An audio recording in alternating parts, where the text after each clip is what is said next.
The day they built 35 homes on my land, I stood at the dam's edge, heart pounding, hand on the valve. My family's legacy, acres of rolling fields, was stolen by an HOA's greedy pen. They thought they'd won, their smug letters piling up, demanding I bow to their rules. But I had one move left a secret they'd never see coming. As the water roared in my ears, I faced the choice: let their empire stand or unleash the flood. What would you do when everything you love is taken? Watch to see how far I went to take it back. The sun dipped low over Willow Creek, casting a golden glow across my family's land. For generations, we'd lived here, 120 acres of rolling hills, wildflowers, and a quiet stream that whispered through the valley. I'm Clara, a third-generation farmer, stubborn as the oaks that lined our property. My days were simple, tending crops, fixing fences, and savoring the silence of a life unhurried. The small community nearby, a cluster of tidy homes called Crestview Estates, felt like a distant neighbor. We coexisted peacefully, their manicured lawns a stark contrast to my untamed fields. I'd wave to dog walkers, exchange nods at the local market, and life felt balanced. Crestview's Homeowners Association, though, had a reputation. Whispers of petty fines, grass too tall, mailboxes too rustic floated around town. I paid them no mind.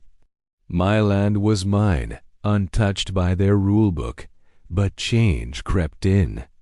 New signs appeared at Crestview's entrance, bolder, shinier, announcing expansion plans. Tractors rumbled closer each week, their engines a faint hum beyond my hills. I noticed surveyors, their neon vests flashing near my property line, clipboards in hand. Something was shifting, like a storm cloud inching across a clear sky. My gut tightened, sensing trouble, but I couldn't yet name it. The land, my anchor, felt suddenly fragile, as if the ground itself might betray me. The first letter arrived on a crisp autumn morning, tucked into my mailbox like an unwelcome guest. Its crisp, official letterhead bore the Crestview Estates HOA logo, all sharp lines and embossed authority. Notice of non-compliance, it read, citing my land's unsightly appearance and demanding I mow my wildflower fields to meet their community standards. I laughed it off, tossing the letter into a drawer. My property wasn't part of their gated empire, 120 acres of freedom, deeded to my great-grandfather long before their cul-de-sacs existed. But the letters kept coming, each more insistent, accusing my fences of being dilapidated and my stream of obstructing future development. I ignored them, chalking it up to bureaucratic overreach. Weeks later, the surveyors returned, their neon vests bolder now, staking flags into my soil. I confronted one, a wiry man with a clipboard, asking why they were on my land. He mumbled something about eminent domain and approved plans before scurrying off. My stomach churned. At the county office, I pored over records, my hands shaking as I uncovered Crestview's expansion plan. 35 luxury homes slated for my fields, approved by a shady zoning deal. The HOA had lobbied for years, claiming my land was underutilized. They'd twisted laws, exploiting a legal gray area to rezone my property without my consent. I was one signature away from losing everything. Back home, the harassment intensified. A second notice arrived, this time with a $500 fine for non-compliance with aesthetic guidelines. I called the HOA president, Harold Voss, whose voice dripped with condescension. "Clara, Progress waits for no one, he said, dismissing my protests. Your land's an eyesore. Sell it or comply. I hung up, rage simmering. My fields weren't an eyesore, they were alive, bursting with color, a haven for deer and hawks. But Crestview saw dollar signs, not heritage. The next blow came at dawn. I woke to the roar of bulldozers at my property line, tearing into the earth. I ran out, still in my boots and nightshirt, screaming at the crew to stop. A foreman waved a permit, claiming the HOA had acquired a corner of my land for a community access road. I called the sheriff, but he shrugged, saying the paperwork checked out. That night I barely slept, the rumble of machinery echoing in my dreams. My land, my sanctuary, was slipping through my fingers. The UNC's rules tightened like a noose. A third letter demanded I remove my unauthorized stream dam, a small structure my grandfather built to manage irrigation. It was on my property, but they claimed it interfered with drainage plans. The community turned against me. Neighbors I'd once nodded to at the market now whispered as I passed. At a Crestview town hall, I stood alone, facing a room of homeowners in pressed palos, their eyes cold. Harold Voss presided, his smile sharp as a blade. Clara's resistance threatens our community's future, he said, rallying applause. They painted me as the villain, a stubborn recluse blocking their shiny new homes. Someone shouted, "Sell and move on." I left, cheeks burning, their words a weight I couldn't shake. But I wasn't alone entirely. Ellen uncovered a loophole. The dam, built decades ago, was grandfathered under old water rights laws. The HOA's demand to remove it was shaky at best. I clung to that hope, but the pressure didn't let up. One morning, I found my fences spray-painted with "Sell Now" in red. The next, a dead raccoon lay on my porch, its eyes glossy, a clear message. My hands trembled as I buried it, fear mixing with fury. The HOA wasn't just greedy, they were ruthless. I started noticing patterns. Construction crews worked late, their floodlights glaring into my windows. Drones buzzed overhead, snapping photos of my fields. I felt watched, cornered.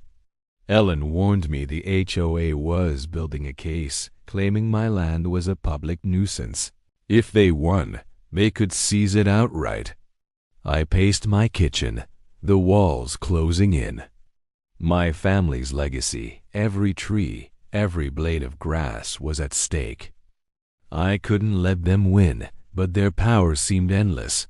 Then came the final straw.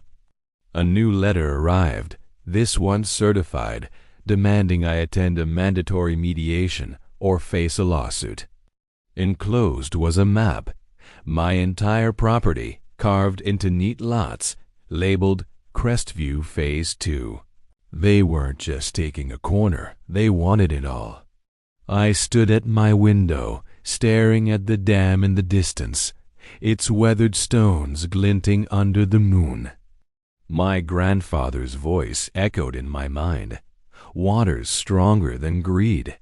An idea sparked, dangerous and wild. Could I use the dam against them? The thought sent my pulse racing. The moon hung low, a silver sentinel over the valley, as I slipped through the shadows toward the dam. My heart thundered like a war drum, each beat echoing the years of sweat and soul poured into this land. The air was thick with the scent of damp earth and impending rain, but the storm brewing was one of my making. Harold Voss and his HOA cronies had pushed too far, bulldozers carving scars into my fields. Foundations poured for their precious 35 homes, all on soil that wasn't theirs to claim. Tonight, that ended. My grandfather's dam, that sturdy relic of stone and iron, held back a reservoir swollen from weeks of unseasonal downpours. One turn of the valve, and nature would reclaim what greed had stolen. I crouched behind a cluster of willows, watching the construction site below. Floodlights bathed the half-built houses in harsh white, skeletons of luxury rising from the mud. Workers had gone home hours ago, but security patrolled lazily, flashlights slicing the dark. My breath came in shallow bursts, fingers clutching the wrench I'd brought, a simple tool for a monumental act. Ellen had begged me not to do this. "It's vigilantism, Clara," she'd said, her voice cracking over the phone. But legal wheels turned too slowly. By dawn, another chunk of my land would vanish under concrete. The HOA's final letter burned in my pocket. Eminent domain proceedings initiated. Vacate within 48 hours. They thought me broken, but fury had forged me anew.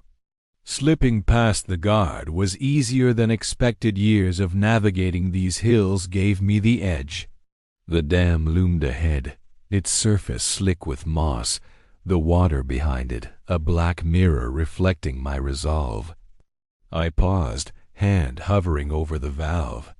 Memories flooded in, childhood summers splashing in the stream, my parents' graves overlooking the fields, the quiet pride of harvest moons. This land was more than dirt. It was bloodline, heartbeat. The HOA's abuse flashed before me, the fines that drained my accounts, the vandalism that scarred my home, the town hall where they branded me an obstacle to progress. Harold's smug face, his empire built on backroom deals and bullied signatures. No more. With a grunt, I jammed the wrench onto the rusted valve and heaved. Metal groaned in protest, years of disuse fighting back. Sweat beaded on my forehead, muscles screaming as I twisted harder. A trickle escaped first, a whisper of water seeping through cracks. Then, with a final defiant screech, the valve gave way. The dam shuddered, and the flood began, not a roar at first, but a building rush, like a beast awakening. Water surged over the lip, carving paths down the hillside, gathering speed as it raced toward the valley floor. I retreated to higher ground, perched on a rocky outcrop, breath ragged. Below, the construction site stirred to life. Alarms blared, red lights flashing as the first waves hit. Mud churned into slurry, foundations crumbling like sandcastles under the onslaught. Half-erected walls toppled, timber snapping with cracks that echoed like gunfire. The water, dark and relentless, swallowed excavators and piled materials, turning the site into a chaotic lake. Security guards shouted, their voices lost in the din, scrambling for higher ground as the flood deepened. My pulse raced with a mix of terror and exhilaration.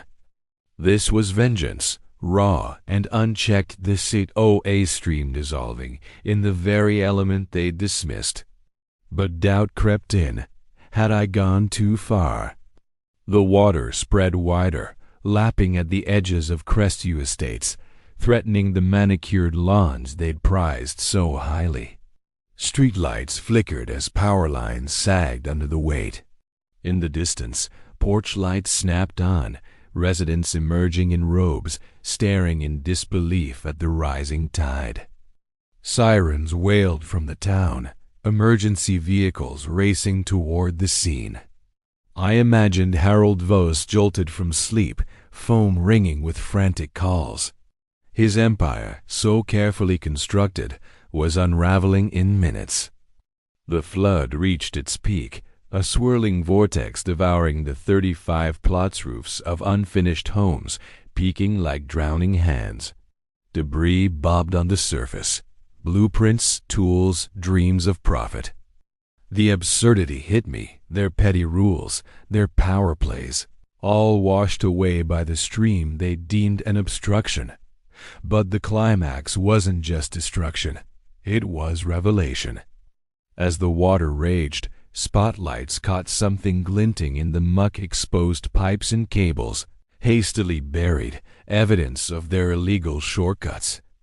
Ellen had suspected as much. The HOA's expansion skirted environmental laws, dumping waste into my stream without permits. Now the flood laid it bare, chemicals leaching into the open, a toxic truth for all to see. Reporters would swarm by morning, cameras capturing the mess, headlines screaming of corruption. I felt a surge of vindication, hot and fierce, but laced with sorrow. This land, scarred now by my own hand, would heal in time. Nature always did. But the human cost weighed heavily. Families displaced, though not innocents in this war. The HOA had rallied them against me, but perhaps this would open eyes to the monster in their midst. As the waters began to recede, leaving a landscape of ruin, I stood tall, the wrench still clutched in my hand. The sheriff's lights approached, blue and red piercing the night. Arrest was coming, consequences inevitable, yet in that moment, triumph overshadowed fear. I'd fought back, turned their weapon against them. The dam, once a quiet guardian, had become my sword. The floodwaters receded bygone, leaving behind a muddy wasteland where dreams of luxury homes once stood. Sirens pierced the early light as emergency crews swarmed the site, their boots squelching in the silt. I sat in the back of the sheriff's cruiser, wrists chafed by cold metal cuffs, watching the chaos unfold. The dam, now a gaping wound in the hillside, spilled its last trickles into the valley. My act of desperation had transformed the landscape. Foundations eroded to craters, timber scattered like matchsticks, and the HOA's grand vision reduced to ruin. But as the sun climbed higher, casting long shadows over the devastation, I wondered if this victory would drown me too. The arrest was swift, and charges of vandalism and reckless endangerment were slapped on like a hasty bandage. Ellen met me at the station, her face a mask of worry and resolve, promising to fight. "The flood exposed more than mud, Clara," she whispered through the bars. News vans arrived before I could process it all, reporters thrusting microphones at anyone in uniform. Whispers spread, toxic spills bubbling from unearthed pipes, documents floating in the debris proving the HOA's illegal dumping. The water hadn't just destroyed, it had revealed, washing away layers of corruption like peeling paint. In the days that followed, the story exploded. Local headlines screamed of the dam breakers' revenge, painting me as a folk hero in some columns, a vigilante in others. The county launched an investigation, seizing HOA records from Harold Voss's pristine office. What they found was a web of deceit, forged signatures on zoning applications, bribes to officials disguised as community donations, and environmental violations that made the flood's exposure inevitable. Harold, once the king of Crestview, faced embezzlement charges, his smug facade crumbling under interrogation. Board members scattered, some fleeing town, others turning state's evidence to save their skins. The expansion project halted indefinitely, the 35 homes a ghost of ambition never to rise. My trial loomed like a thunderhead, but public sympathy swelled. Petitions circulated online. Neighbors who'd once shunned me now sharing stories of their own HOA woes, fines for holiday lights, threats over garden gnomes. A GoFund raised thousands for my legal fees, donors calling me the spark against petty tyrants.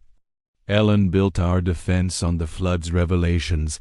The dam's release, while extreme, had prevented greater harm from the HOA's toxic secrets. Experts testified to the stream's contamination, arguing that my actions averted an ecological disaster. The judge, a no-nonsense woman with roots in rural life, listened intently, her gavel a pendulum swinging toward justice. As weeks turned to months, the resolution crystallized.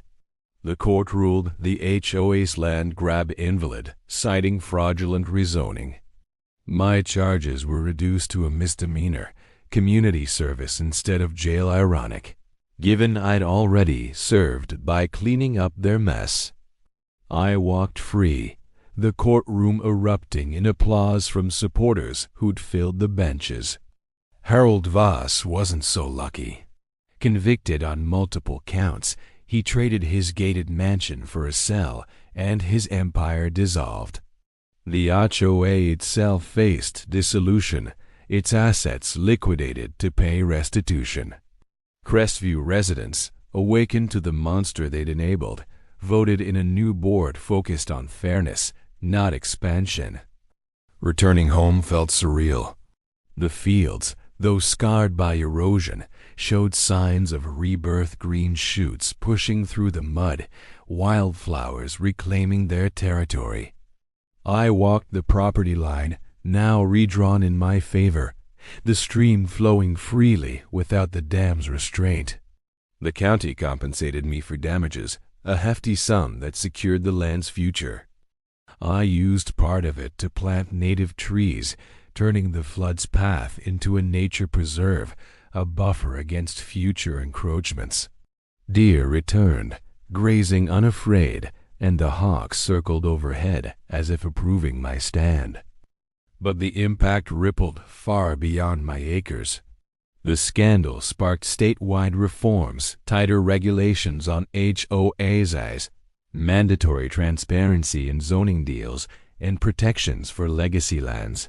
Farmers like me shared their stories, a chorus against overreach, leading to a bill dubbed the Clara Act that safeguarded rural properties from urban sprawl.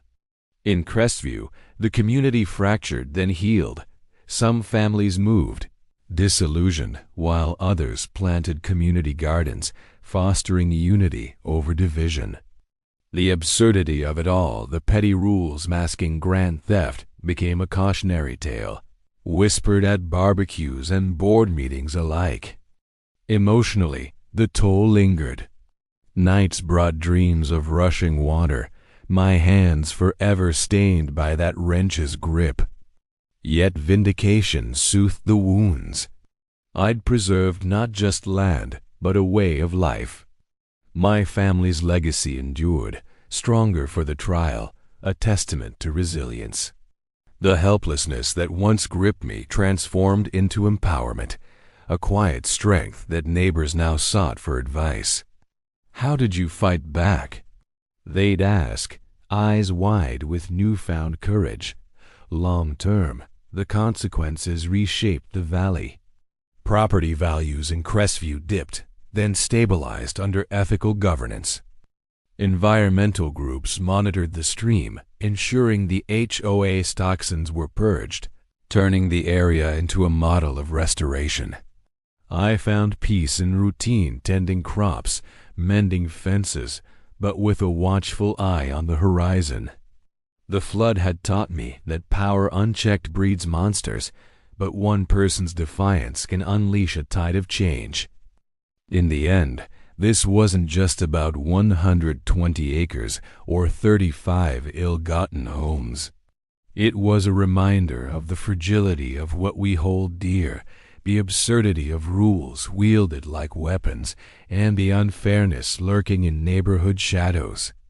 Standing at the stream's edge now, watching it meander freely, I marveled at how water, patient and persistent, carves canyons from stone. What hidden dams in your life are waiting to break, and what floods of justice might they unleash?